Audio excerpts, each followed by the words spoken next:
Do you love Thai food but hate spending the money to eat out? I'm going to show you my recipe for Massaman curry. Let's get started.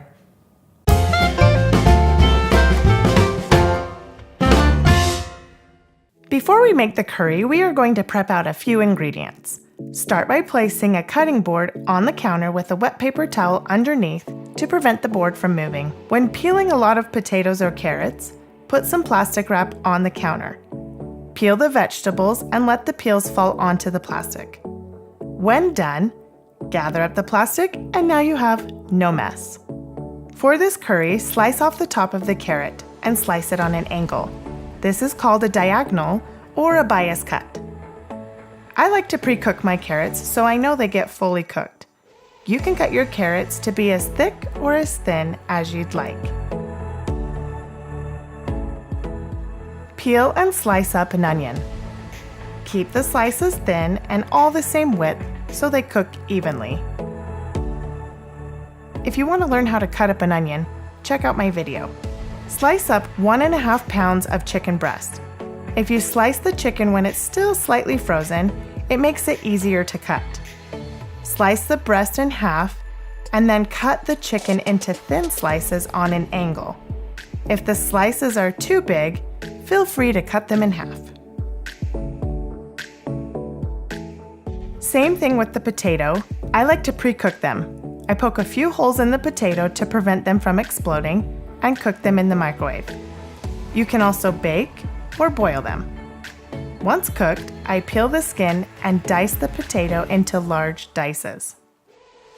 The star of the show is all of these spices. To start the curry, heat oil in a large saucepan over medium-high heat.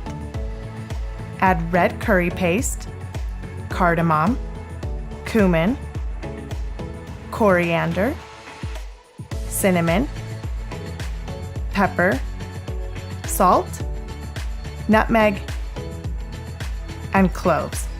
Cook stirring for about 1 minute. Frying the spices in oil enhances the original flavors of the spice.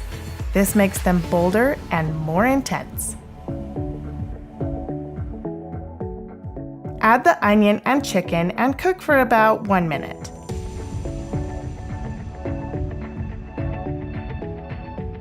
Add 1 can of coconut milk, chicken broth, fish sauce, 2 heaping tablespoons of peanut butter, and sugar. Stir that up nicely and let it simmer for 15 to 30 minutes or until it's as thick as you'd like. I had never had Thai food until I went to culinary school. Now it's one of my top 10 favorite cuisines. With this recipe for Massaman curry, you won't need to spend the money to eat out when you're craving Thai food. Add the potatoes, carrots, and cashews, or if you want, you can use peanuts. Once that heats up, serve over cooked jasmine rice and garnish with cilantro. As always, you can find this recipe in the description below. Thanks for hanging out with me. If you're new to my channel, don't forget to hit that subscribe button and the bell so together we can strengthen our families through food. We'll see you in the next video.